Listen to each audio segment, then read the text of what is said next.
First thing we need to do is approve our agenda. Everybody had a chance to look over that. Does anyone have additions or modifications to the agenda? Seeing none, do I have a motion to approve the agenda we have? Move to approve the agenda. Have a second? All those in favor signify by saying aye. Aye. Moving on to public comment. Do we have anyone in the room that would like to open with a public comment? Yes, ma'am. I'm Kathleen Rupert, and I'd just like to ask that the Zoom link be very visible on future agendas so people can look at it and not be wondering where the link is. And I also would like to mention that the resolution that recently passed regarding advisory committee, which allows public comment on votable items. I think you guys mentioned here, and I know this committee voted not to do that, so I just wanted to make sure that that's now part of the committee procedure. Those are the two things.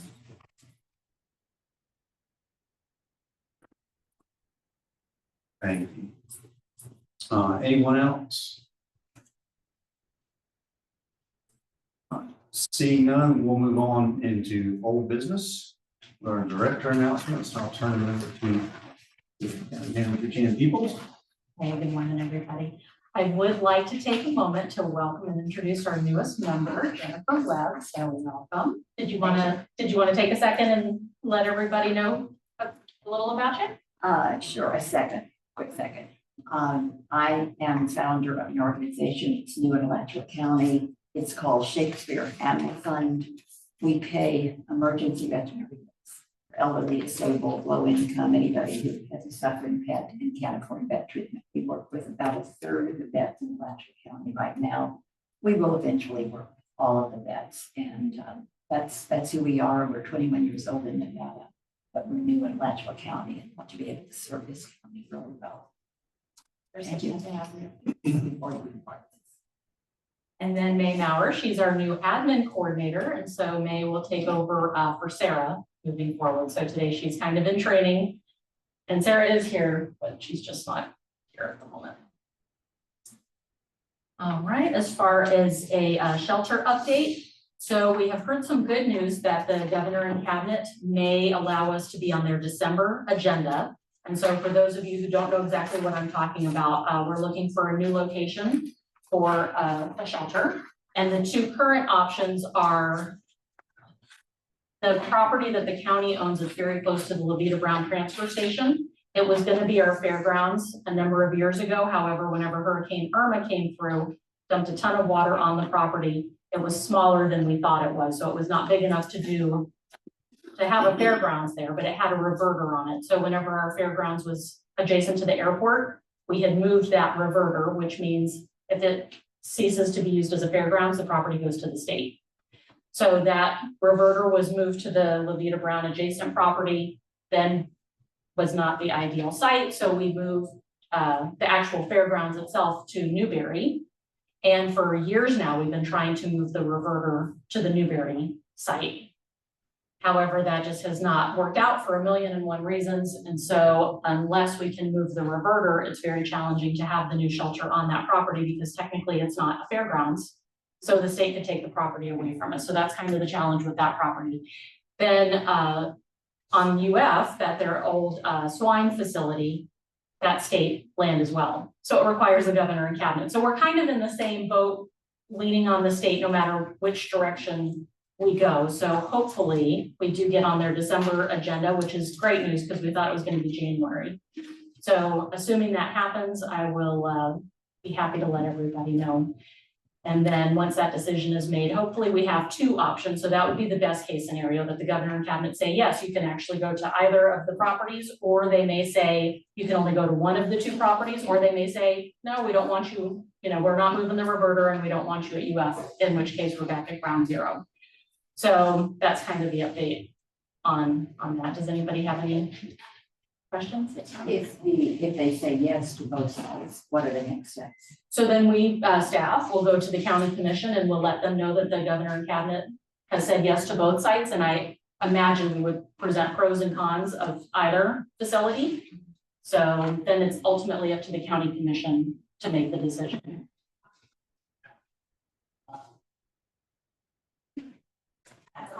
As far as my next update, so the director and veterinarian, we have hired an outside firm called MGT, and they're doing a national search for both positions. So we're working with that firm right now to get all of the necessary information together so they can put together the marketing brochure.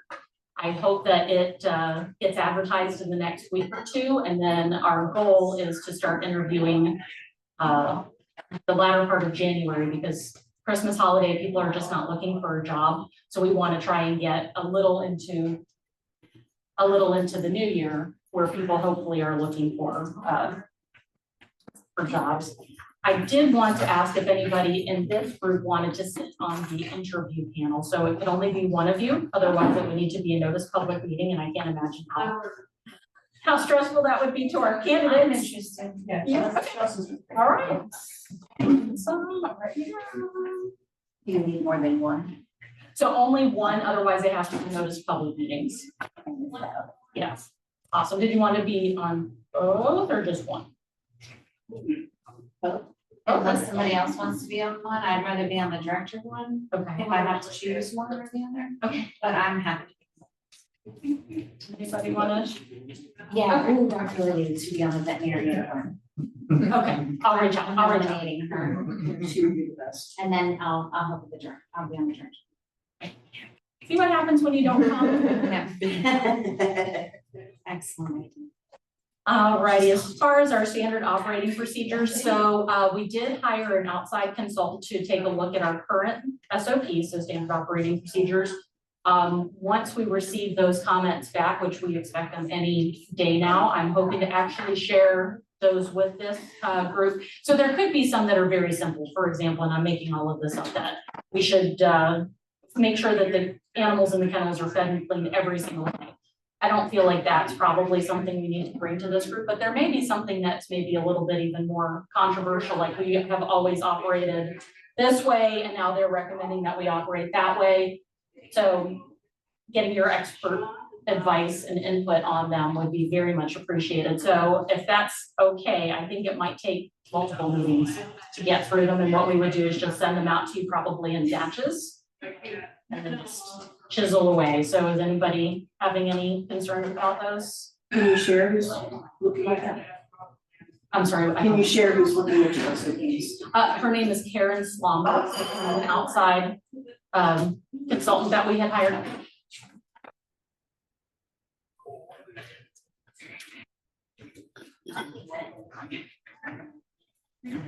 So yes, we had hired Karen Slomber, an outside firm to do that. What's the timeline on completing that review? So I think it's up to us, and I'm even kind of struggling now. So we have our current SOPs. They've done red line version that I'm waiting to see, so I've not even seen them yet. Do we go ahead and kind of keep the status quo in place until this group looks at the new ones and says, yes, those look good, and then they become our new ones? Or do we just say, well, these are the new ones, let's change them? I don't know if that kind of makes sense, like doing that to the staff. Probably leaving them status quo, and then as we check them off, then we start implementing them. And would you wait for the director to? It depends on what it is. So some of them, again, I think that a lot of them might be common sense things. But if it's a it higher makes, priority change, then they should make it before. Yeah. yeah. Or if it's just a simple, like, yeah, that makes so much sense. I can't imagine the director would say, we're not, I don't know, gonna feed and clean the animals every day. I must have missed something. Why do we have the new SOPs? What's wrong with just keeping it plain? So what happened was, about this time last year, we had received a complaint about the care of the animals. Okay.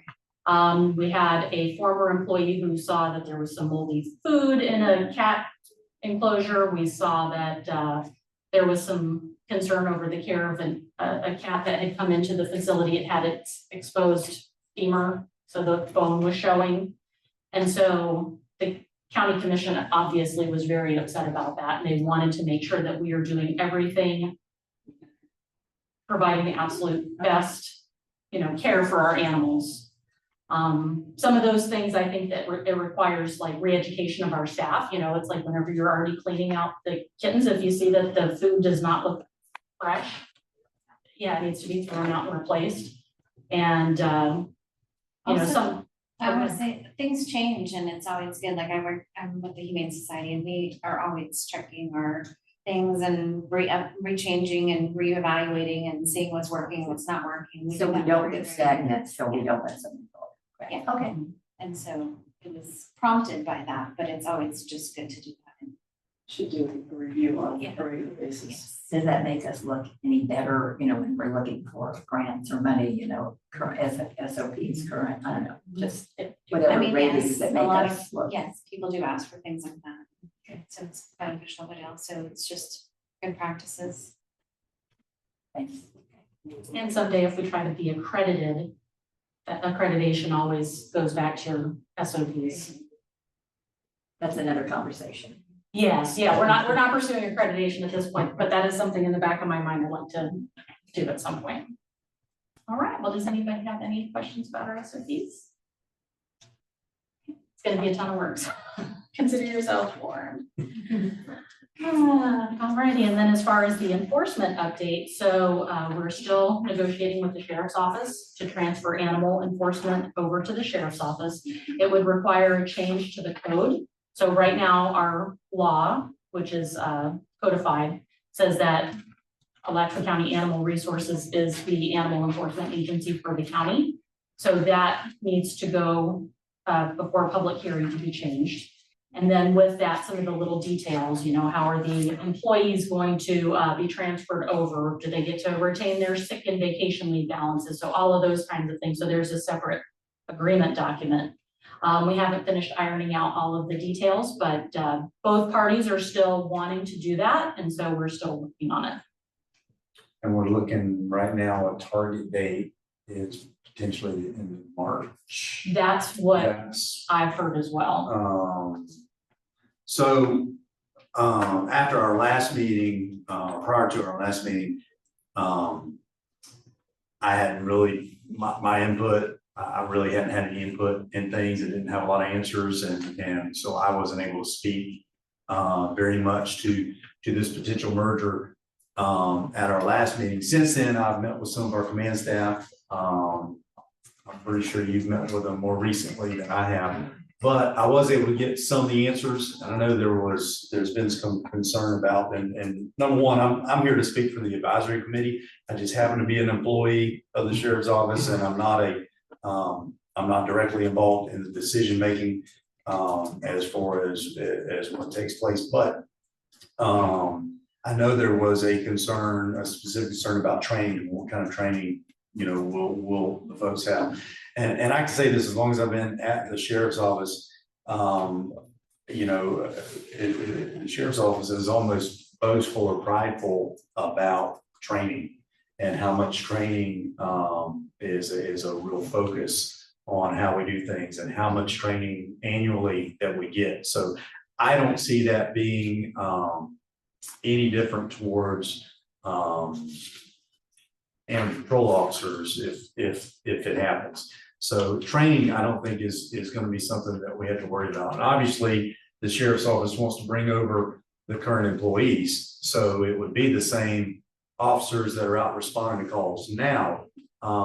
Where that could come into play, where we didn't have someone, is once they become a member of the Alachua County Sheriff's Office, they will have access to more criminal justice information that currently the officers don't have access to. And that's something that is so tightly regulated that they've got to make sure that whoever comes in and whoever has access to that information is, for lack of a better way to put it, someone trustworthy and whatnot, because having one person abuse it, and the entire agency could lose access to that information, which is critical to getting out and doing, and solving crimes. But those were a couple of specific things that I mentioned. But I did want to open it up to some questions, and if I can answer them, or if Gina's got the answer. We kind of talked about it, and it was, look, I really want to alleviate some of the anxiety that's out there. I mean, right now, I'd imagine there's considerable anxiety amongst our current animal control officers because a final decision has not been made. I mean, and it's still a negotiating process, and it's, you know, so we just don't know what it's going to look like at the end. We know where we want it, you know, so it's just a matter of getting there together, because at the end of the day, we're still going to be partners, and working together. It's just figuring out what is best for the county as a whole. So I know there's got to be some questions, you know, so I wanted to take some time today to kind of work through some and provide as many answers as we could. So I don't know if it'd be best just to go around the room, just go around and Chelsea. I think I'm good right now. My only emphasis is on the training, the proper training, so that things don't escalate and animals don't get confiscated when they may not necessarily need to be confiscated, so I'm just in for the humane training and the behavior training and things like that hopefully will be up to the standards. Well, and again, the sheriff's office wants to bring in current certified data. If it was up to me, I don't know what training they need. I don't know what certifications they need. And as an agency, we need to be listening to the officers because they're going to be the experts.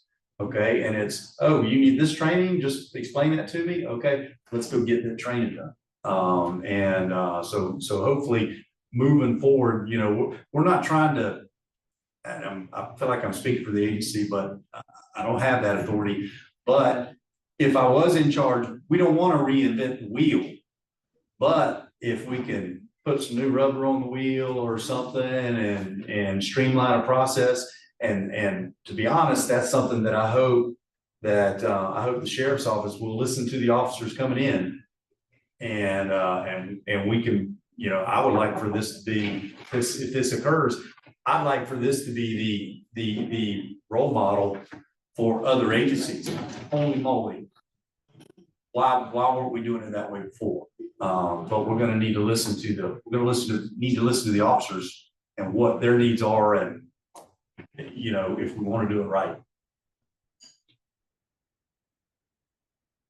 I think she's talking also about like going forward, like things need to be set in place. Yes, you're taking the officers that already have the training, but like going forward, they need to maintain that. And new people that go, there might be officers that are working for the sheriff's department that might be interested in that, but they also need to have like the compassion training, and not everybody needs to have,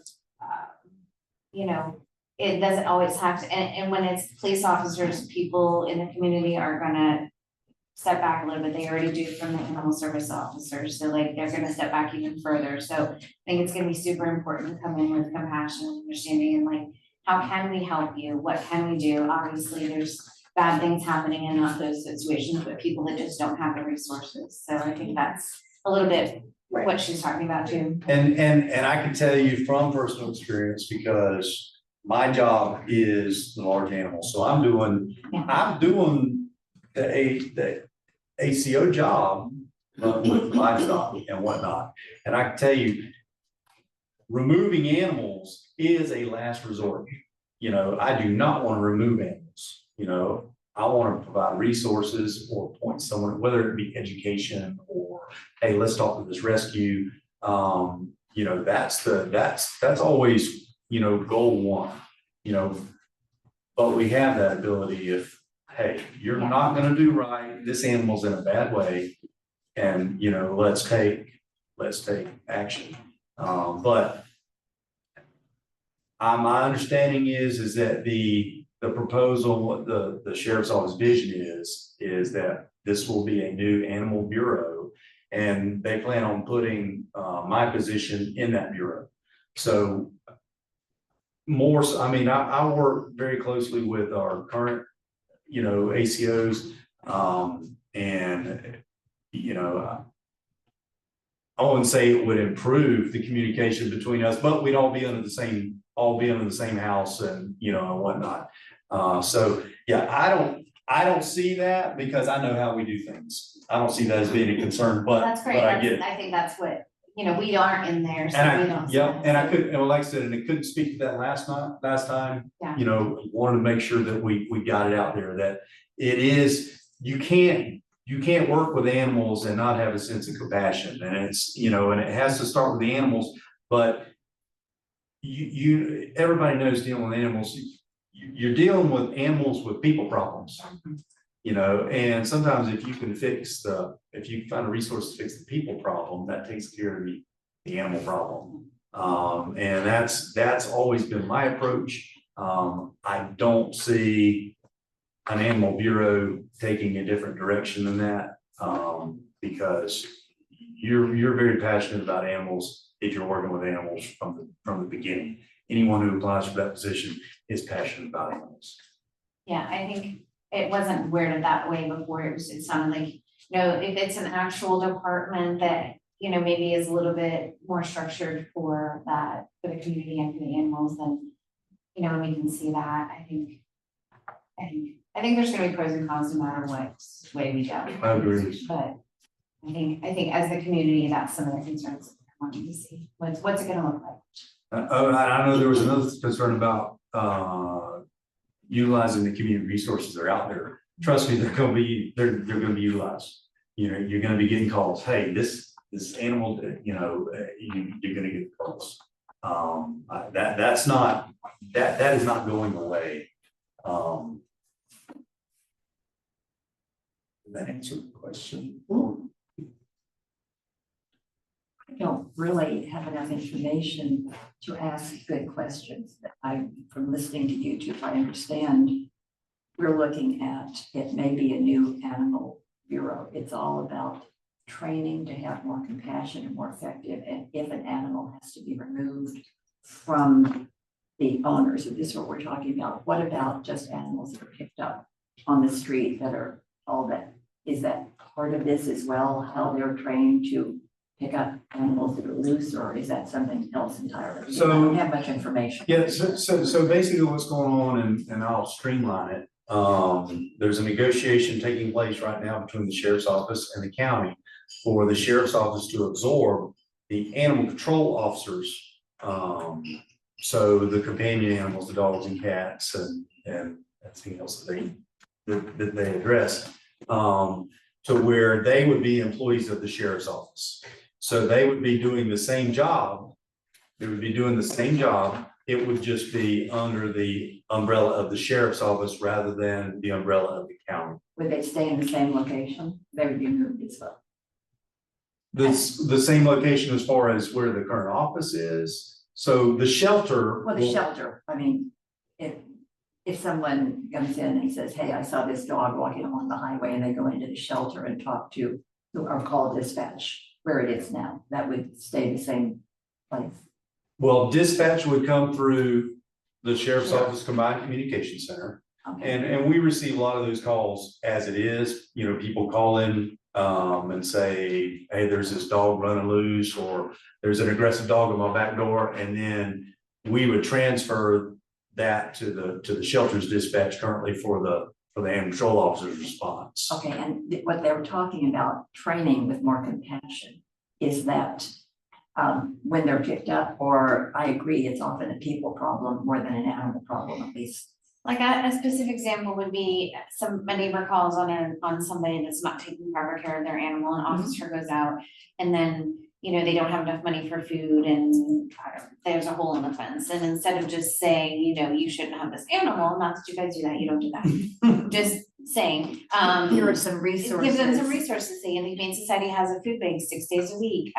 We know this guy that helps fix fences, things like that. Just give them community resources to help fix the problem so the animal won't keep getting out. And of course, come back, I assume, after Yes. a number of days, in case they're gonna say yes and not plan to do anything. But whatever the procedure is set up, absolutely.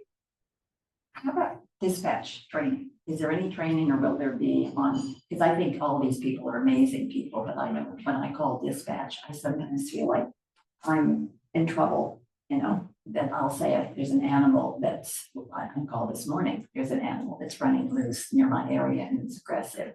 And they said, where's it coming from? I said, I'm sorry, I don't know where it's coming from. Here's where I live. It's about 1,000 feet away. Well, man, there's no, you know, and so I'm wondering if, I know their jobs must be very challenging, but just thank you for letting us know or something, because I always feel like I'm in trouble when I call, and I'm not saying anything negative to anybody, I'm just making an observation. So they kind of have a checklist when you call in and you get the call taker, they kind of have a checklist of standardized questions, which is basic information to know, to send to the dispatchers as far as what resources do we need to send, or does there need to be resources? So so in general, you called in, there's a dog, you're down the road or whatnot.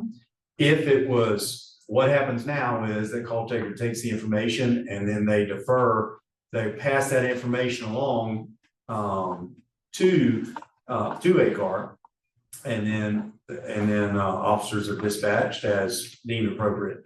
What would happen if the sheriff's office, if it was under the sheriff's office umbrella, then our call taker would take the information, it would populate a call on a computer-aided dispatch system, and a dispatcher would notify the officers who are on duty, the animal control officers, notify them of the call. They would get the pertinent information that was provided by the caller, and then they would respond appropriately. So it could be more efficient, perhaps, is that what?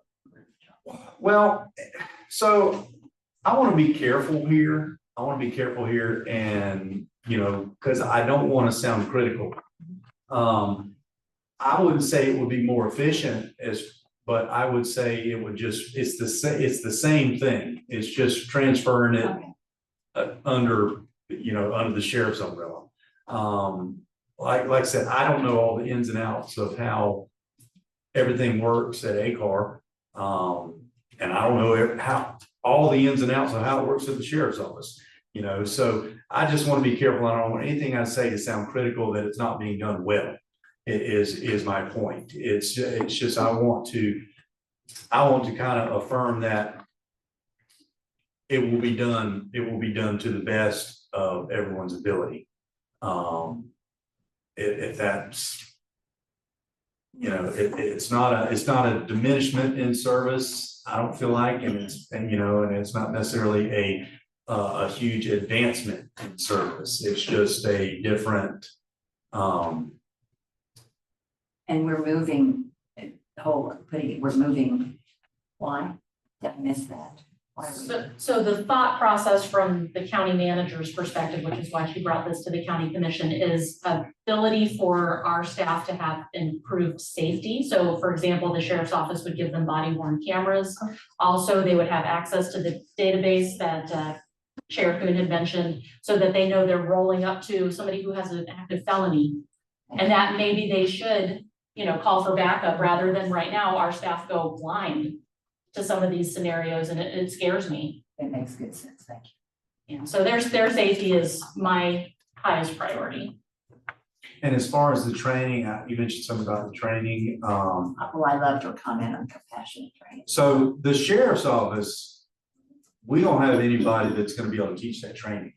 You know, the animal control officers are, you know, they know what training's out there, and there will be research done on what training is out there to address those specific things. You know, so if that's something that they need, then I don't think the agency is gonna shy away from, hey, let's send them to this training.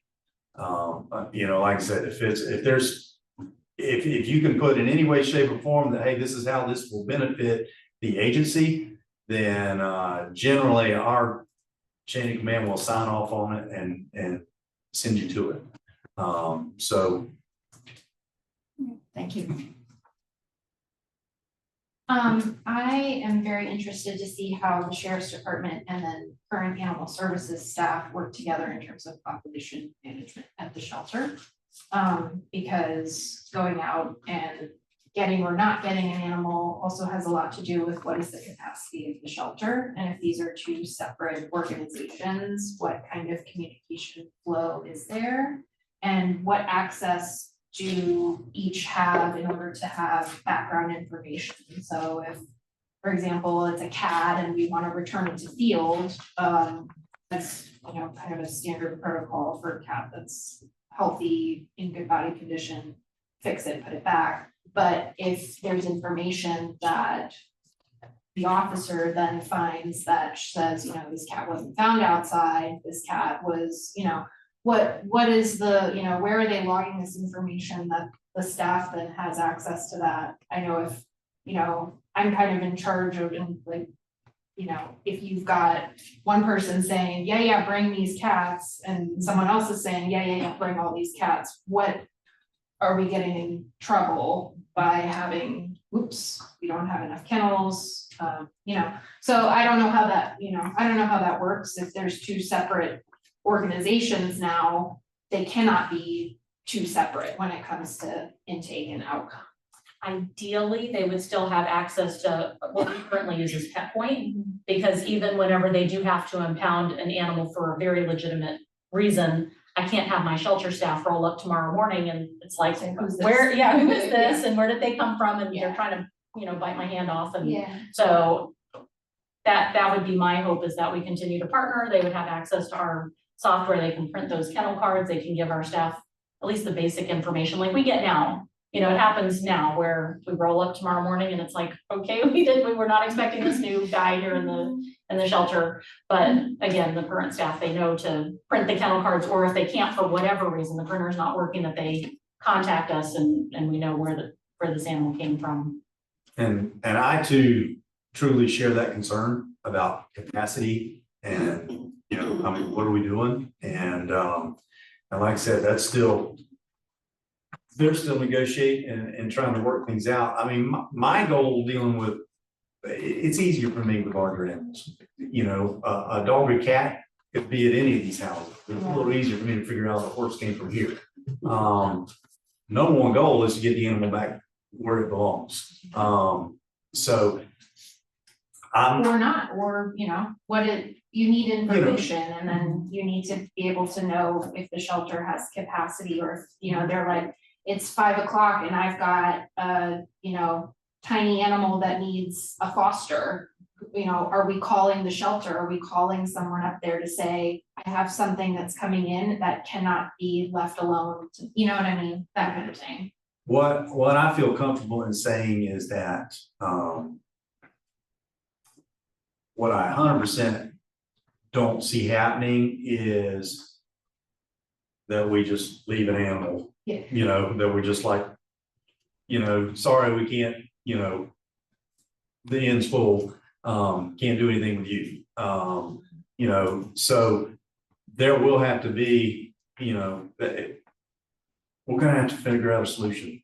Well, I mean, we gotta figure it out. And I don't have the answer right now. Well, and my hope is that, you know, officers, they check for microchip and it's like, oh, okay, they live 2 houses down, and so we'll return those animals back home where they belong. Just as the sheriff's office currently gets called out, they don't incarcerate somebody every call. And so I'm hoping, same with animal control, that they don't impound for every call, but it just takes communication. And there's gonna be a lot of, you know, learning curve. Well, but I don't think we're gonna have an issue with communication. I agree. You know, because the enforcement side and the shelter side, they have got to be like this. I mean, it doesn't work. It doesn't work otherwise. So I don't think there's gonna be an issue, but you know, we still have problems that we've got to tackle them together. I mean, things are not changing. It's just you know, the job's not changing. It's just who's over the people, and you know, and it can set up a situation like this if you're not working together, and then nothing's going to get done. So, but I just think we're going to be able to. I think the sheriff's office and the county are going to be able to work together on this, because we have the same end goal and it's the same problem. We just have to communicate, you know, we just have to communicate what's the best way to reach the goal. And we're going to differ on opinions on the best way to reach the goal, but if we reach the end goal, I think that's the important part. You do need to be really careful about warehousing dogs. You can't get into that situation again. I hear you. Thanks. Yes, Glad you ma'am. do. Yep, definitely so.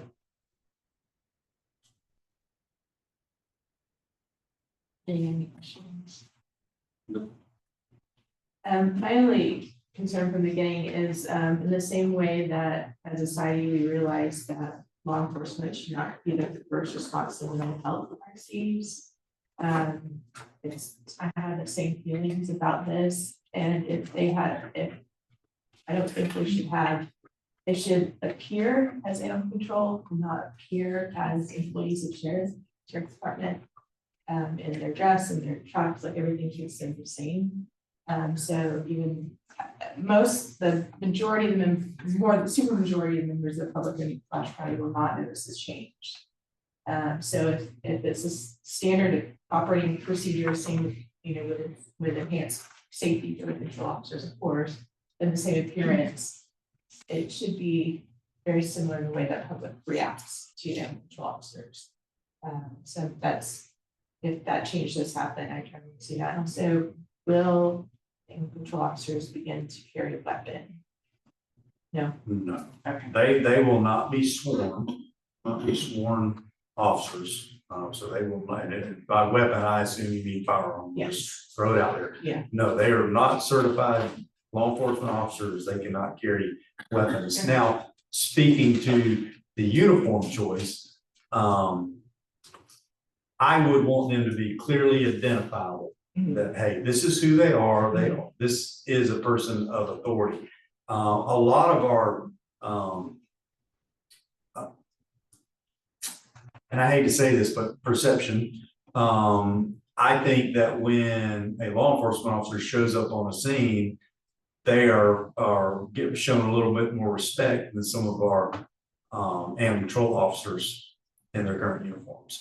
So with the change in uniform with the sheriff's office, they could be shown a little bit more, and I don't know. I think that depends on your population. You come out to Grace in a sheriff's uniform and you're gonna get, everyone's gonna walk away and disappear. Yeah. As we're animal control, they've kind of built a relationship, so it's when animal control comes in, now some of the people wander off, but for the most part, they deal with that over an officer.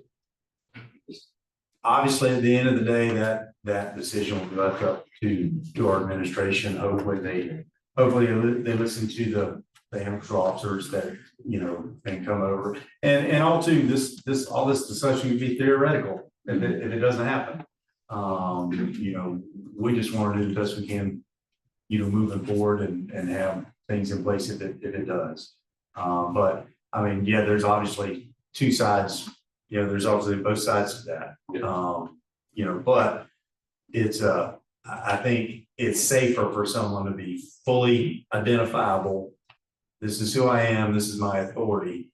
I mean, if they're not carrying a gun, they're not, coming out there and like every single time, I don't think it's an issue.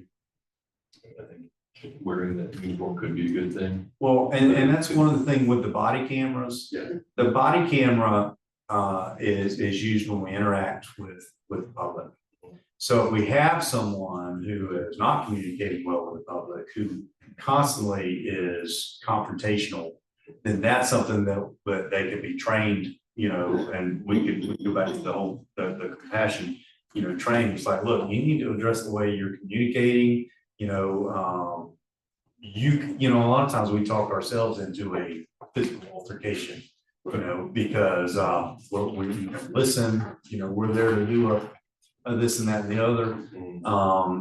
So that's one thing that the body camera will help identify is if, hey, we've got a potential problem on the horizon. Let's correct this, Is there a reason that they can't have body cams now? Like anybody can wear a body cam. Well, and even access though to the software, so they don't know who they're. It might be the storage, I think has to create a storage system for the video, yeah. The sheriff has all that set up. It wouldn't be cost efficient, I don't think, that it would with the sheriff. Just on top. curious, yeah.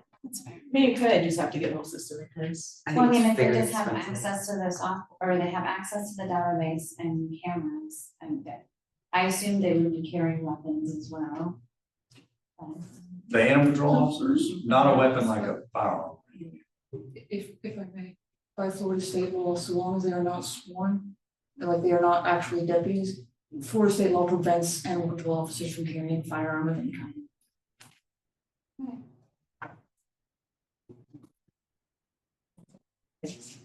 So can I? Yes. Now, Request a few listen, things? yes, please. A few things. One, there's some examples of great partnerships in Florida where these, either the shelter, the entire operations with law enforcement, or it's split. I guess there's also some examples of total failures that are like going up in flames of public discord and fights and commission meetings and stuff. So how they are rolled out has a huge impact on the success. And I recommend that both the sheriff's department and the county really look at what is happening with the successful communities and what's happening with the ones where there's like a lot of discord around it. I think the little group that I'm most impressed with in Florida is this police department runs animal control in the city of Port St. Lucie. And they have a 75% return to owner rate of dogs.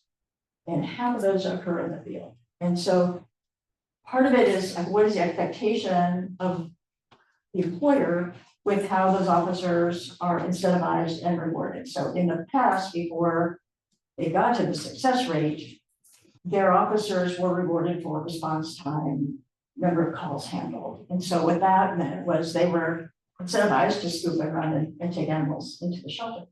And instead, when the new guy came on, that they said, no, you're going to be rewarded on how many problems you solve in the field.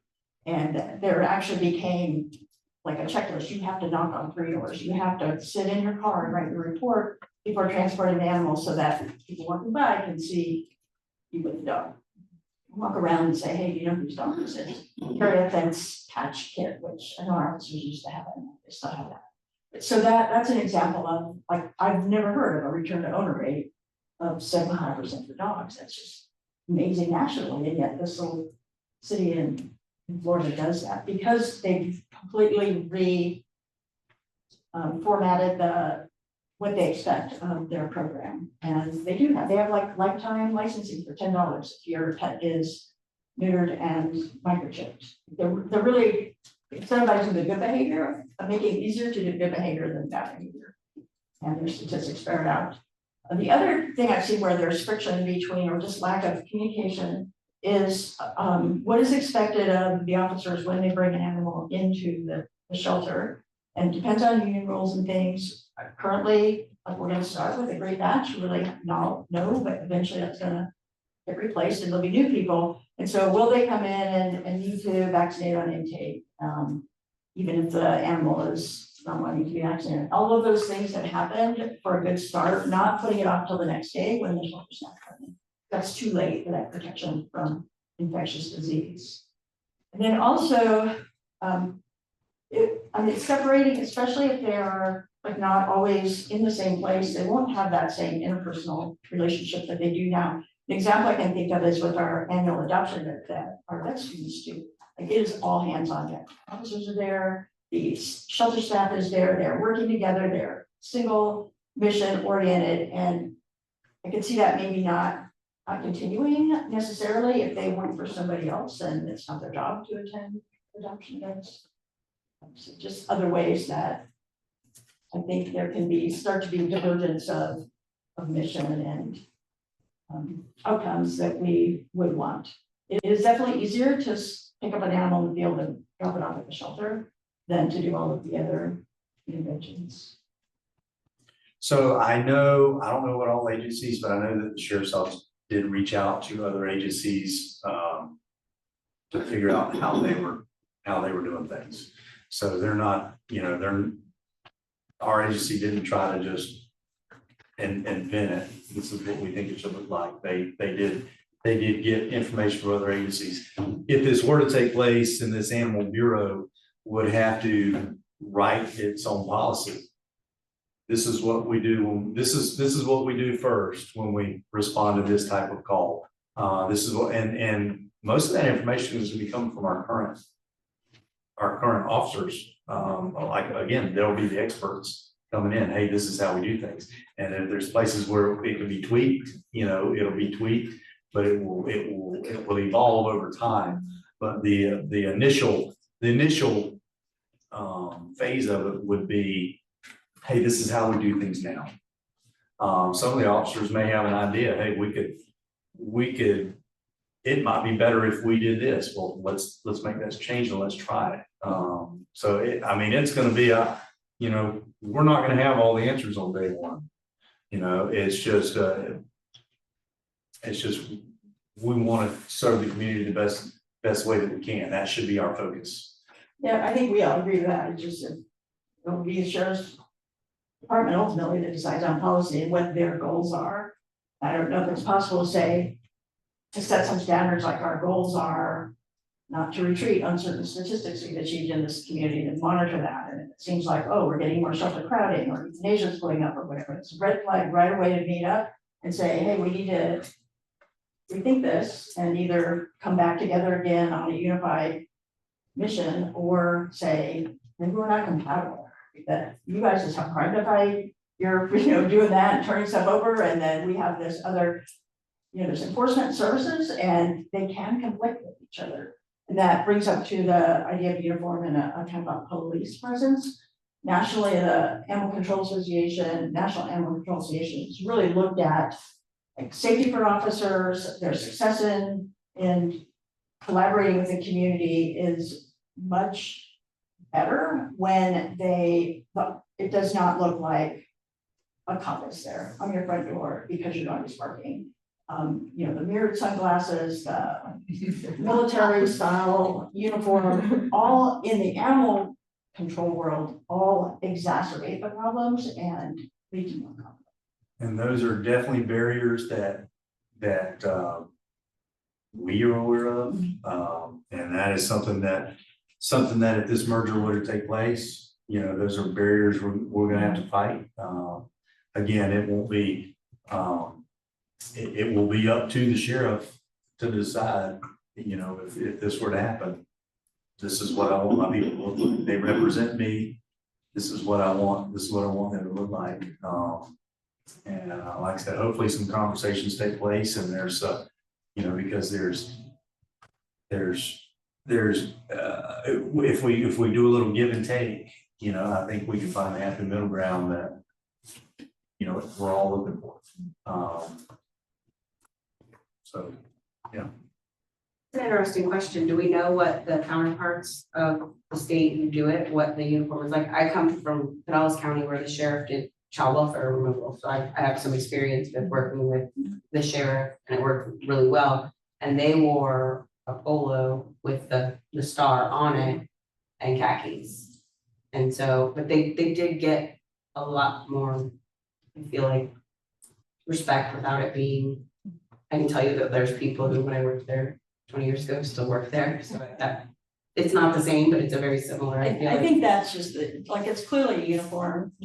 Vehicles are marked, but it is less military and more services. And the polos are great. Well, and that's something I hadn't even thought about. Well, I don't know. Do we know what everyone else in the state for the animal welfare divisions does when it's run by the law enforcement? That's something I hadn't even.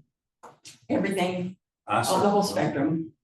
I'm sure we can Most of find. the ones that I work with, I just wear like a polo and it'll have their logo and their deputy whatever on it, but it's not like a uniform per se. Something you could, like I That's said, intimidating. dealing with the contract and writing in uniforms, didn't even think about like what the uniform would look like. I kind of in my mind, even though I knew differently from child welfare, in my mind, I was thinking, traditional, when you hear uniform.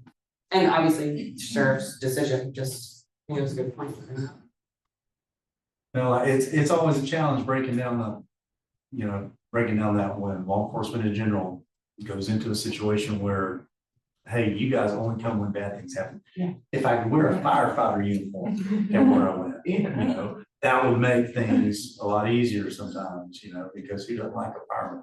And you, when you do the lie down, when you have your hat. I'm dressed like You this, look and like it's someone who for, belongs and in it's, that and community. it's for that reason, Right. you know, it is for that reason, So then you have yes. firsthand experience. Yep. You have- Yeah, I know exactly I know exactly what you're saying, but I also see it from the other side, whereas I've got an officer, at least I have means to defend myself if something goes, you know, south. Do you recall, was there any discussion about, the officers wearing, I know the body worn camera, but also like a plate carrier, like a bulletproof vest? So right now they have that. They're already wearing. So I don't know that they wear them all the time. They wear them whenever they feel like they need to. They are available in their vehicles to use as they feel Okay. the need. And those would transfer to the sheriff's office, so they would have. them. Okay, some that are already fitted and whatnot to them. So I mean, and that's something that for me, that just goes back to the sheriff, you know, you're going to situations, you get a complaint about this or that or the other, and you don't know what else is No, going they need to on. have that. And you never know who's waiting around the corner and maybe have bad intentions and, you know, whatnot. So I love that, but when you're wearing that rig on, you know, that's already kind of looking military like, you know, as it is. So there's yet another barrier. But you know, like I said, at the end of the day, we all want the same thing, and I think it's the same thing with this committee. So I mean, after all, we're here to support ACAR. So,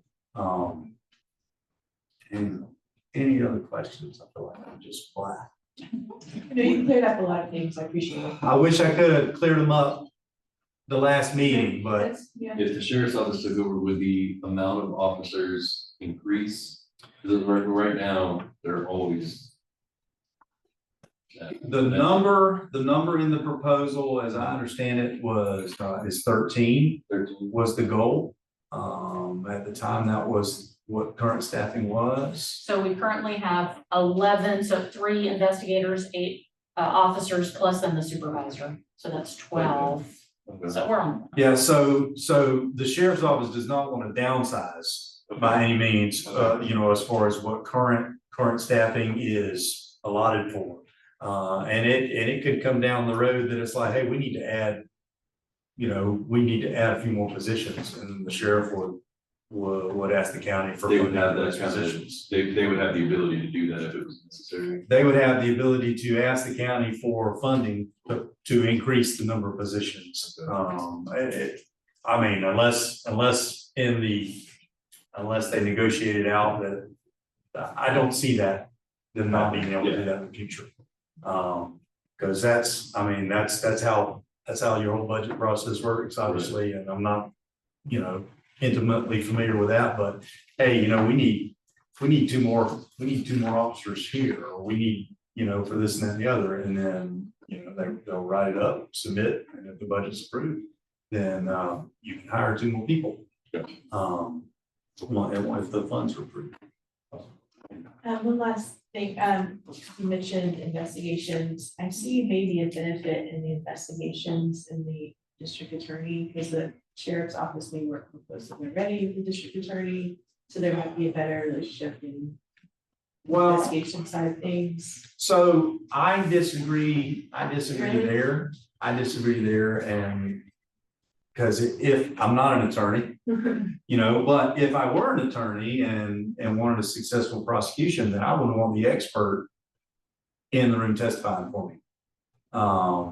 And maybe that's a little off track, and I'm kind of pulling from some previous conversations, but the expert is the expert regardless of if they work for the sheriff or. Like initiating the. And I can speak to that since Yeah. I handle the removal cases and deal with the state attorney's office who just got a warrant for something. I think they work well with Alright. everybody, like that, like we have, from my understanding, we have a state attorney who supports us, and that's where it really matters. And I have seen no pushback, so I think what's great is the state attorney is willing to work with everybody. They have not been problematic with me.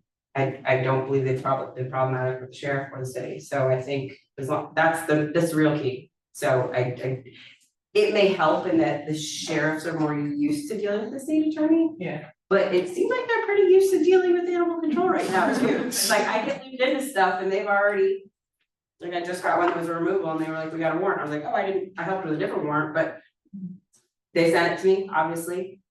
Whatever agency went out with them, you know, whether it gets they're gonna send it over for cruelty charges, and I haven't been notified if they're being any.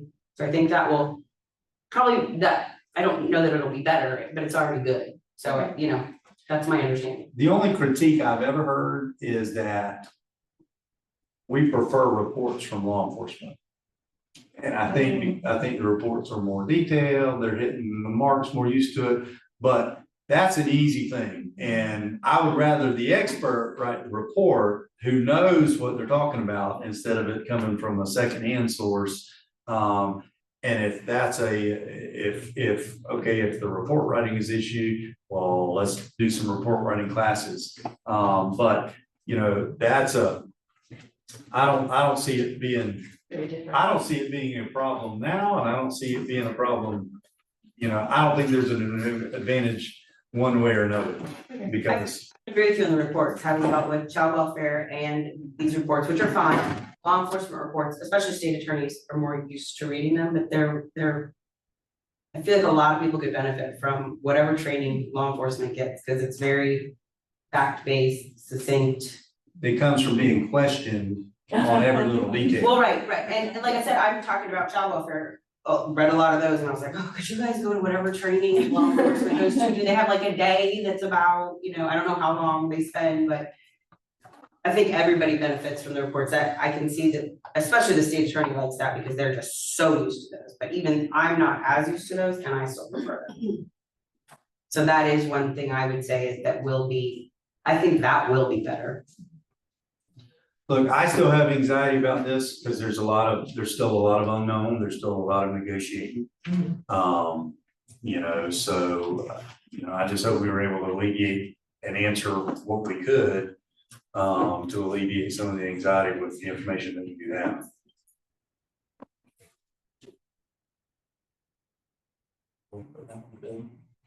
You're the chair. Moving into new business.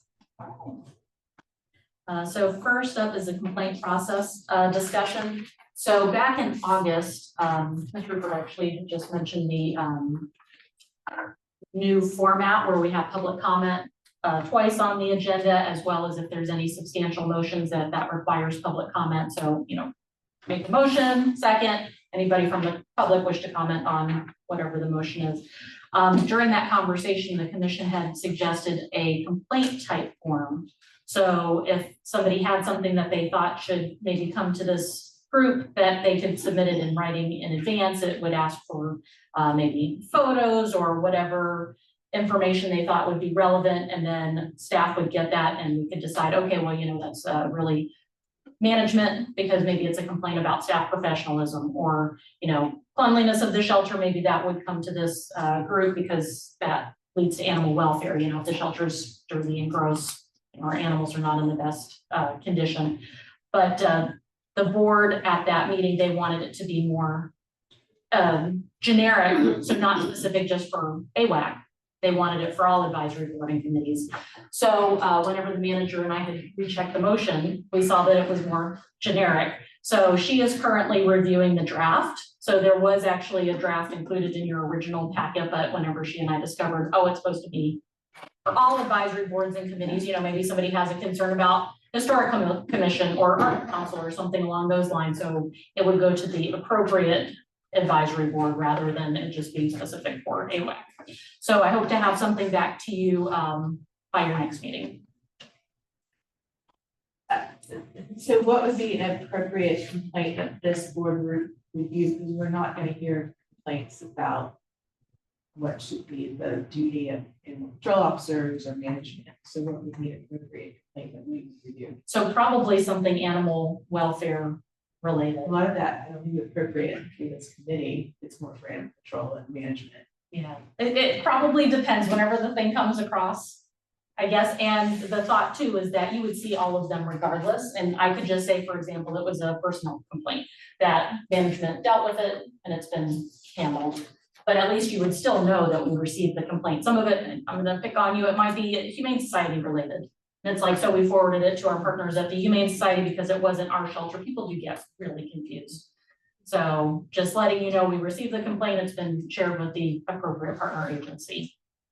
We probably wouldn't be hearing personnel things because a lot of that is protected, right? Like we shouldn't be hearing about personnel issues. So at least that was the thought, that if we received the complaint, you would be made aware of it, but you may not necessarily know the details. Okay. I question this. Yeah. Because it could be abused, and it might be, a lot of it is probably outside our view, as it's what we do. Well, and I think that was some of the commissioners' frustration, is that they would receive a complaint and then they would refer it to this board and then it wouldn't get handled, it would get referred kind of back to the county commission, so people were stuck in a vicious cycle. Well, the UCC gets emails, should go to the manager, and then it should go to the assistant manager or whomever, or the appropriate department, is really, right? Yeah. And that's generally how it happens now, is that people, they go to the top, and then the director is generally brought into it to kind of investigate and see what's going on. Would it be, something to think about, it would be to reframe it not just as complaints, but as a public input pathway, and that way, like someone has a great idea, they came from a comprehensive. Suggestion box. Yeah, kind of, like, but more, better word for it, but exactly that it's not all negative, people may have really positive or constructive things to share. And then things like that, like I feel like some of us could comment on, so if somebody had this idea and you were like, well, we haven't tried it, but maybe one of the rest of us has, we could put input there, because I don't know, I feel like complaints, it gives the community the idea that we have some sort of control over what's happening, and that's not what we're here for. That's mine. I'm here to support you guys and help you guys work in the community, but not, I don't know. Handle personnel issues Yeah. within the organization. Yeah. Well, yeah, not obviously not all ideas are good. That's But true. if there was a suggestion box, type of thing, and the BOCC wanted us to kind of review that suggestion and then offer an opinion Yeah. with who's in this room for, it to be considered. Yeah, maybe we can receive whatever's going to be sent to us in our backup agenda, and at the meeting, bring up whichever is relevant instead of going through every single one. And I can even see too, where somebody's just goofing around, and they just send something that's just gobbledygook, so. I think this board will have a lot more of this than any other board. So, People are passionate about animals, Yeah. which is why all this, we all are too. and there are a lot of rumors. Exactly, and so, one of the rumors is that we advise you guys to do X, Y, Z, and then you go do it, and that's not what we're here for. We're here to help and support. So I think a complaint form, like maybe just changing the name would be appropriate. Do we do anything with all the positive, I'm assuming we must get positive responses too. Do we do that with social media or other ways to make sure that the community at large sees when people are happy with everything we're doing? Sarah Gilly manages the Facebook page, Yeah, I think, and it's she her- does, it's really yeah, she's fantastic, and lots of happy stories and people engaged with the page, yeah, Good, people need to see the good stuff. yes. No question, thank you. There's enough doom scrolling out there. Doom scrolling. Exactly.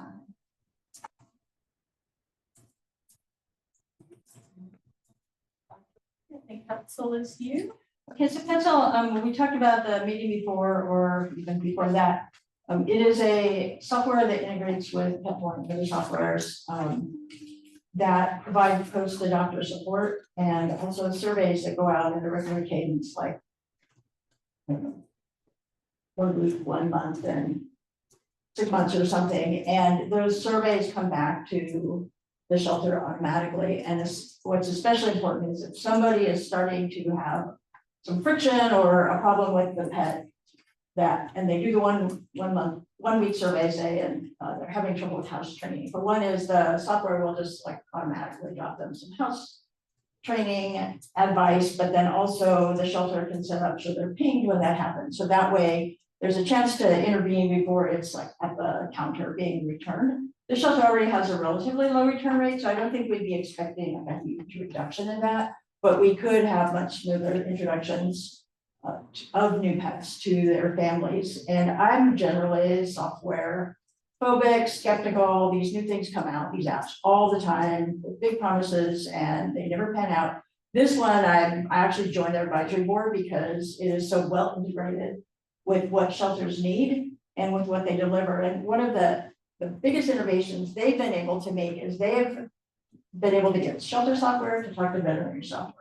No one has ever cracked that nut before. And so the records could go, medical records can go straight from at the time of adoption, if they pick their vet, it'll go into a starter medical record at the vet software. So it's all of their, when is the next heartworm due? And actually the software also reminds the pet owner, like your next heartworm dose is due on blah, or your next vaccine is due on blah, based on what's in the shelter software. So nobody has, you don't have to fill out a form to tell people and expect them to remember it.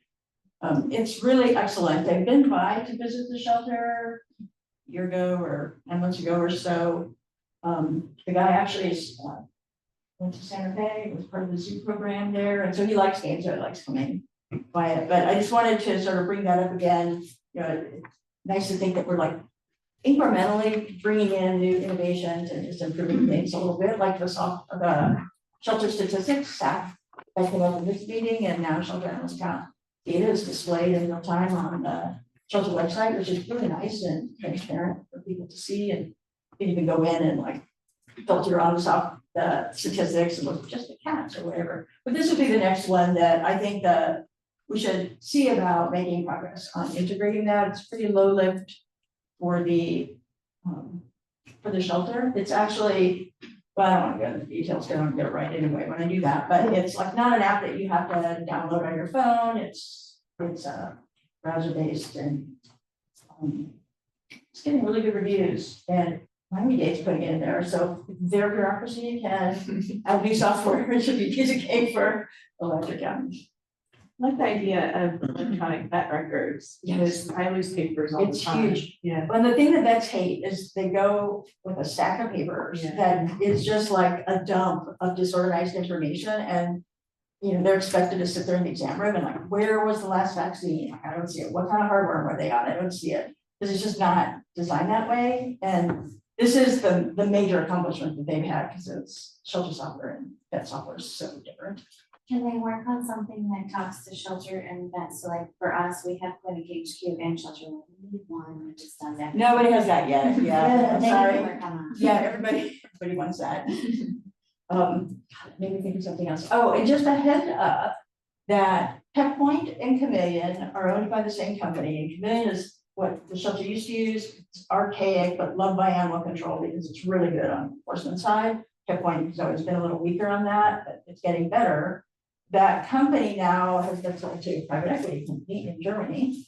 And they are doing it under a massive $15 million rebuild of their program. So the old Pet Point Chameleon that you know today will not go away, but it will not be advanced. So they will keep it alive, but they're not going to add new innovations to it. They're going to come out this year with a whole new mobile forward system that they think is going to be great for nonprofits and for animal enforcement agencies as well. So just have that on your radar, especially because you'll have to make a decision at some point about when do we jump really to what's better, because it's always a big adjustment to change software.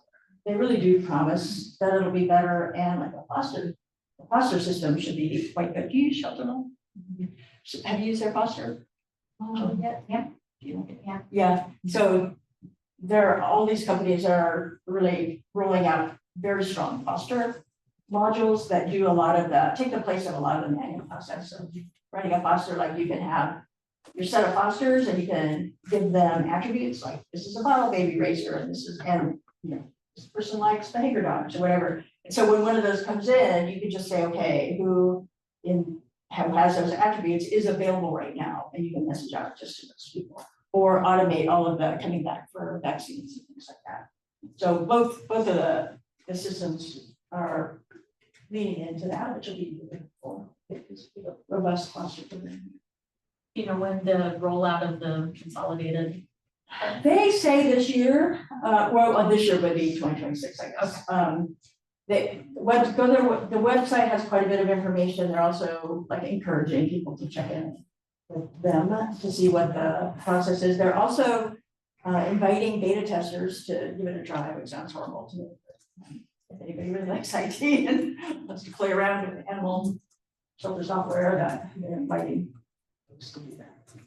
They are also going to have a free version for, it'll be kind of like Shelter Love like for foster-based rescues or really small shelters. So it'll be free, and it's, and I think you'll have to pay for an enterprise version, but the basic version that all shelters can get is free except for like $2 or something. So it'll be very affordable for small groups.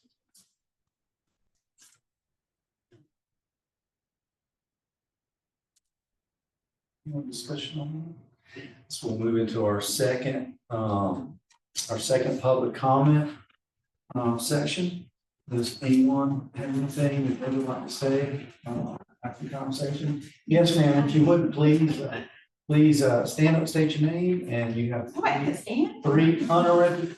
Go ahead and sit down. Go ahead and sit down. But state your name just for the record so we get it. And you've got 3 minutes uninterrupted, starting when you are ready. Okay. I am Leslie Straub, Director of Florida Wildlife Care, Disaster Animal Response Team, and a member of the County Emergency Management Code. And I have 2 questions and 2 comments. One is, who is now presently is our DSF 17? So We'll just write it down. Okay. And then the other question I have is, this came up, I have a friend who does pet sitting, so she's very, you're on the lookout, you're anything and odd when you come to the cats. And so she said she had pulled up to the intersection of 39 and Waldo Road, and there was a woman who was homeless, I think, or associated with Grace, and had a dog, and my friend just made a comment about that she was good, that the dog stayed away from the road and that kind of thing. The woman said the dog was pregnant. And I know we've had some issues with some actual breeding of dogs to get money for the puppies too. And that turned out horribly because some of the puppies were run over before there was intervention happening, that kind of thing. So my question was, do we have some type of protocol that has been discussed and started to deal with that issue? So you don't have to necessarily answer, but that's my question. I'm hoping there's a protocol beginning to deal with that. Because I've been to Grace several times for wildlife issues, and we've had some issues with the residents there not releasing the wildlife that they captured. So, but we did what, I did what I could. So my 2 comments are,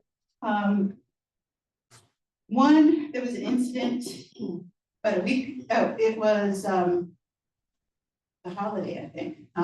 We got a call about a sick raccoon at Massey Park. I went to investigate, could not find the animal. It was along the fence line of the school. I called dispatch, the police, and who they know me very well. I've been doing this 32 years. And so just to report that we got this report, I could not find it at a school. They were going to have school the next morning, and I needed to talk to animal service on-call person. I had to explain it several times why I needed to talk to this person, to the dispatch person. Usually I don't have that much trouble. Usually they just do it for me. And they give them my number, and then the animal control person contacts me back, and then I can discuss this with them, that the school needs to be notified that there may be a sick raccoon on campus and show up. I never heard from anybody. So I wanted to just read. A comment that you didn't get heard. Right, and that was, I don't do it very often, get them involved, because usually we can take care of stuff. But that was a situation I felt that I needed to, follow through with the county, and I got no response back. Okay, So, thank you. and Well, then, I'm sorry, that was your 3 minutes. oh, And that's what we have in place. okay, the other one was the less important. Yes, ma'am. I think Rupert, I have a couple comments and questions. Have we investigated why some Florida counties who utilize their sheriff's office for law enforcement or enforcement go back to enforcement utilized by their local animal resources or services department? I mean, if they're gonna look at that and, what were the pros and cons, why did they switch back? Also, could the public see a copy of the proposal that's to be working with the sheriff's office? Where can we access that? Is that a public records request? And if you're doing SOPs now, before you're finalizing the agreement, should you kind of wait to see what the agreement says before you do the SOPs or a little bit more information on that? The last thing is the complaint form idea, I think arose because if you remember, I guess earlier this year or maybe last year too, people went before the Board of County Commissioners and complaining about how animals were taken care of at animal resources or in their communities or whatever. And the county commissioners were like, what do we do about it? We send it back to the advisory committee. And now y'all are saying, no, you don't handle it. So there's a kind of a limbo out there about where people can take those complaints. That at first there was an idea of a form that they would send to somebody, I don't know, the county manager or whoever, and they would say, we've seen this, blah, blah, blah, and this is what we saw on such and such a date. And now y'all are kicking it back, I guess, to the county commissioner, or I'm not quite sure where it goes now. That's all I know. Well, I do have one last thing.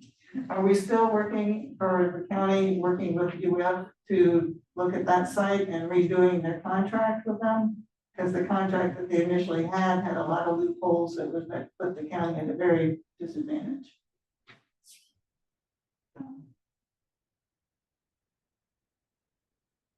Anyone else? All right, seeing none, we'll move into our response to public comments. I had quite a few. We can unpack some of them. Do you want to jump on that Sure. one? Yeah. So ESF 17 lead, so Cindy Sanders is on the livestock side of the house, and then as far as our domestic animal side of the house, that's Ori and you. Because we have to have an Alpha and a Bravo shift, so I don't know, are you Alpha or are you Bravo? Are you? For this coming hurricane season, or the one that's active now, I am J, Ori is night. Okay, so you probably deal with me. As far as the pregnant animal on 39th and Waldo, the challenge is owned animals. So something that I've been having a conversation with the county attorney's office is either you're a breeder or you're not. So if they're not spayed or neutered, I think you're a breeder. Like if you're contributing to more animals in the universe, you're a breeder. So that's something that at some point we want to try and bring that to this group. Because I don't know if you share the same philosophy as I do, but I think that you're a breeder or you're not, and that we do have resources available if they do want to get that animal spayed and or neutered. Did she want to have her dog before? No. Because we will spay her. No. Can we spay her? So I was gonna respond to that. Is So there, okay. that is actually the same dog who had the puppies last time. Oh, It's the same dog, but the issue is that the county only has the ability to cite them, right? When they have the puppies, really. Well, I guess it just depends on if we're notified, and I don't know all of the specifics as far as this one. It is not the same owner, it is a different owner, same dog. Not in our program. I have offered to spay the dog. She originally had said yes when she took ownership, and she dodged me over after that. It's either her or her boyfriend is always sitting out there with the dog. The dog stays in the median, but it's the same dog that had the puppies last time. I think Once the puppies grew up, animal control actually had to come out and remove them because when they got a little older, the ones that survived, They were running in the intersection. they formed a pack and actually like attacked somebody. So animal control had to come out and remove 3, and then they had another litter of puppies, which they never took out there. So but that's the same dog. We'll spare. I will talk to her again, and let her know that it's not too late to do it now, but I'm sure now that there's. So the only reason they keep having. No, it's. They're not trying to sell the puppies for money, she just doesn't care enough to get the puppies. There's a lot of- Cautious about, Yeah, like, no, that's. assuming we know the motivations of people, sometimes they care a lot, and motherhood is something they're just personally very invested in, they translate that to their dog, it's not necessarily that they don't care, it is their worldview doesn't align with ours, or their resources, and I would, The money is secondary. Yeah. and for some it is, but it's a, I thought You maybe have it was money and- just about selling though, because I deal with No. a lot of homeless, but I stopped. well, and there are people who use it care for very much for a their revenue pets. source if they feel like their family needs a revenue source, or guard dog, that chained in the yard. It's not everything that we would say, but if you live in a dangerous part of town, and the only way you stay safe is by having a dog, not that I'm recommending chain dogs, but that, like, there's so much that goes into why We people have no do idea what they do and how they feel about It- their animals. I Yes, would say let's let's snuff out if there's any consideration of mandatory spay neuter law in our county, we don't. That That has been proven to decrease spaying and neutering. The best thing we can do to get more spaying and neutering is like they do in City of Port St. Lucie. Make the right choice, the easiest thing to do, the cheapest thing to do, free lifetime license, you get free services, like that will clear the path, and there's far more people that are willing to have their pets spayed and neutered than we will ever have. and that's what we do at Grace State. Yes. If you spay and neuter, you get a free ride all the way through. And that's- Fabulous. and the ones who didn't want to do that, they're on the outside. Now, we did, when I was working with Grace, when they had those puppies, and they did not want to spay or neuter the parents, we still vaccinated and dewormed the puppies because that was a public health and, concern. So we still did that. We We don't. did that. We don't do that. We're not going to take care of the puppies so that they can turn around and sell them. So, No, I understand, Yeah, but it was just one of those public health things. Mhm. Because if they're gonna have roundworms, pooping out roundworms and hookworms, it's dangerous for everybody that walks out there barefoot right. or sits on the ground and picks up a piece of food. So Also, we the used time to, there was a whole bunch of. yeah, Yeah. yeah, so the that's immediate- I something, get so we would give them rabies, but they may not get the tag, okay? Yeah, That kind of thing, so that public health was there. And because as veterinarians, we're responsible for pet's health and human health. right. And the way that we did that was we gave out the food and the heartworm prevention and all that kind of stuff to everybody that was spayed or neutered. And the ones that weren't, public health wise, we did the public health stuff. We didn't do the extras. But we continued to talk to them. And a lot of times we wore them down. Yeah. And we got them to get spayed and neutered, but it was a matter of communicating why and Right. all this other kind of stuff. And you could get a lot of people that then, man, they would just come right away. Can you help me get spayed? Can you help me get neutered? Because they saw and they listened and we had a chance to speak to them about If that. it makes their life a lot easier and you're educating them at the same time. Yeah, so that's what and I started doing that just with Elizabeth Howard and I, like years and years and years ago. And then St. Francis, we kind of joined forces with St. Francis, so helped a lot. So it's, Yeah. they're always gonna, and I understand. And everybody always criticizes the at-risk population for having animals, but they don't understand how important they are to them. They're hugely. And I don't want to ever assume or try and break that bond, because I don't think that that's Yeah. the way that we can ever help anybody. Well, we also work with St. Francis Humane Society on remedy any animal homeless, that is hurting or whatever. Shakespeare will help get it to the vet, always. And we pay for euthanasia, always. we can't offer a lot, but we do the best we can. So, and I agree. You know, we get calls every day and people say, I do without food or I do without medicine. They wake up in the morning because they've got their animal homeless or no different. They can love them as much or more than anybody else. Yes. Deborah, her other comment about the wildlife not releasing. So. That was just. No, I know, something. we're trying to, we have a couple people who bond with the animals when they find them, and then you're talking about the raccoon. No, Jacob, haven't heard just, about that. just point of order, this is a discussion with the committee. I can talk. Oh, I thought we were responding to public comment. We are, but it's amongst ourselves. Oh, I'm sorry. We just, you know, don't want to open a can of worms with a back and forth. I don't generally involve the commission, I usually just, you know, call wildlife people. I understand, but you answer the question, just address it with the committee. I got you. That was it. Thank you. And as far as the sick raccoon at Massey Park, I can follow up to see why we did not respond. Uh, I have a response from the earlier public comment. This board always, Mr. Chair and the board always follow Robert rules of order. We've always seen comment and permissions. The thing is, most of our agenda items don't require motions. And it's up to the chair if he wants to put a comment on non-voting things. The only thing that changed from the county commission's directive is we had a public comment at the beginning and end of the meeting. And I don't think this board would have a problem if that was requested beforehand, to have the public comment at the end of the meeting. So I just wanted to respond to that, and also request that we put a commission comment at the end, because Dr. Levy has brought up some things like pretzel at the end of the meeting, so that would be a good time for us to ask questions about anything that we haven't put on the agenda.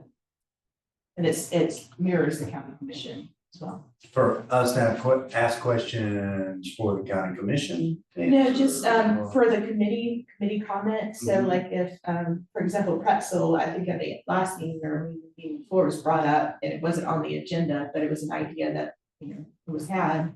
So, and that was a great idea to talk about. So there might be something like that that comes up, that's not necessarily on the agenda, or it's not on the agenda, that committee members can bring that. So an agenda item to where Committee- it's just committee. open to committee, like a, almost like a, shoot, what is it when we don't have a quorum?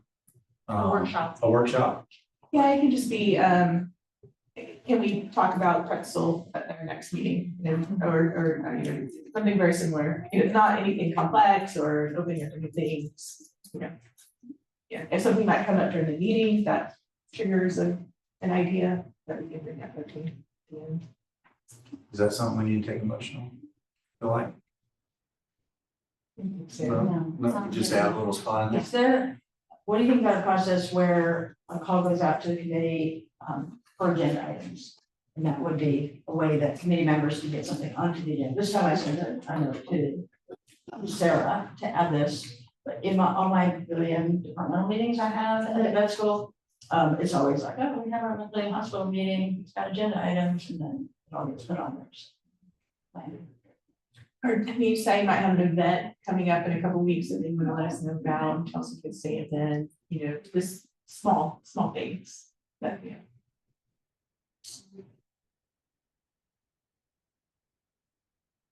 Or like when we got here, we volunteered you to be on the committee, like Mary and interviews. Oh, okay. Congratulations. That's a very slide, right? That's a danger. Yeah. More visible Zoom link, I assume that's on the meeting announcement. Is that something that could easily be addressed? Yes. The advisory committee public comments, so I mean, we've kind of, so if we got we're still working on direction from the county commission as far as how we want to do that. I'm still a little fuzzy on that.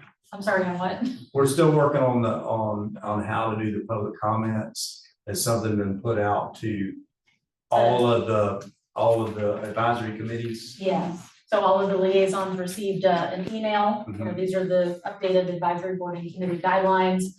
Basically, and then I summarized what the changes were, so public comment at the beginning, at the end, with every substantial motion. Also, you can Zoom in to participate if you have a qualifying circumstance, so it can't be for convenience, but say, for example, you had eye surgery, you just can't drive. So we can absolutely let you participate. It would require a motion from a quorum of members physically present. So it would still require 50% plus one of you to be physically in the room to allow the one person to remotely participate.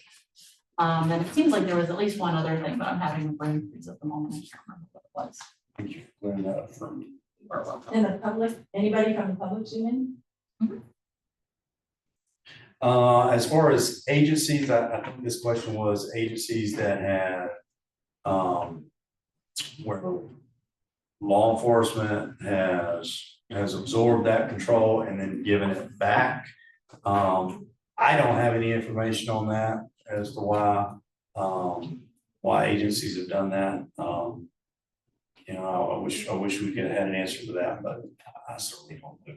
SOPs, I guess we're talking about the ones going on now, your current ones, not new ones that haven't been written yet, but.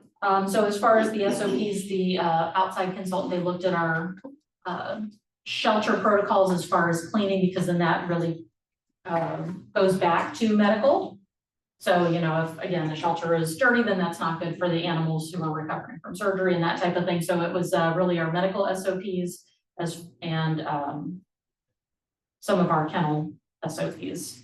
So it really wasn't anything to do with enforcement that we had the outside vendor look at. I think the question was, why are we doing that now before the new director comes on? Okay. Yeah. That was what. Well, and some of that too, again, it's like we can kind of go through them as we need to, and we could say this one really needs to be postponed until the new director starts, but I'd like to initiate the process. Most things aren't gonna be, in my opinion, or my experience, director specific. They're gonna be shelter specific and best practices and stuff like that. So they're going to be, you know, across the board regardless.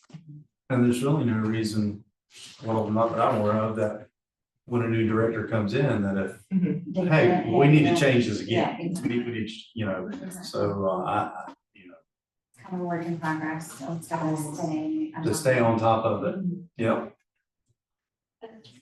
It's, this is tangent, sorry about that, but I was talking about the new directors and new veterinarians. What is the process right now for veterinary care at ACAR without a veterinarian? So right now, we're really leaning a lot on our partners. So we have Operation Catnip, BCOP, Humane Society, and private veterinary practices that are providing spay neuter services for us.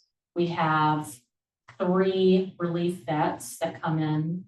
And then as far as like after hour emergency care, we have a contract. I think we have a contract. I don't know. We use CCBS. I don't know that we have a contract, but that's who we use for after hour emergency care. And there's no deviation with the standard of care with the contract? We're getting a little backed up as far as spay neuter, so that those that are in foster are still in foster until they can be spay neutered and when the adoption is finalized. But There's a bunch just, of them today. I tried to pull all of them, they're on the potential. Oh, thank you. You're kind of triaging, We do the space, we do what we're doing. but you're space like numbers. pulling the ones that Well, are I mean, I can't help but look through them. Right. thank you for calling. Any more discussion, anything anyone else wanted to address from our public comments? CML, we need to set our next meeting. Looking back on previous years, like we were close with Valentine's Day. So would Wednesday, February the 11th, would that be the right date we'd be shooting for? 2026? I think so. So if that date sounds and looks good to everybody, and if staff can see if our regular room is available, or I'm sorry, what was it? February 11th.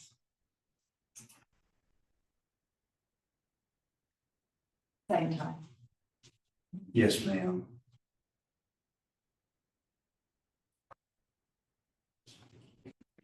So that works for everybody.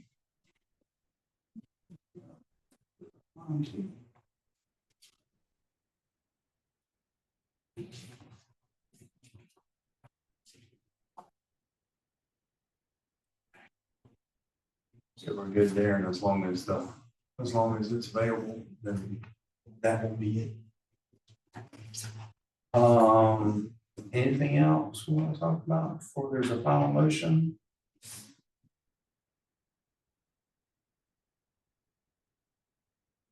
Seeing nothing, do I have a motion? Motion to adjourn. Is there a second? Well, having a motion to adjourn in a second, all those in favor, signify by saying aye. Thank you. Calendar was presented in the Mountain Standard Time. Thank you, Jessica. Mainly. You know. Nice to meet you. I heard you know.